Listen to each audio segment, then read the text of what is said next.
Since there are many commands, sometimes you may be unsure where a command is in Google Sheets. Fortunately, you can use Help to search the menus for commands. I have a Places to Visit spreadsheet and have highlighted the top row. To search for a command, click Help. Next, select Search the menus.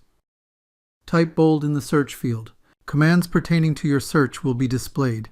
You can apply a command directly from here. Click the bold command.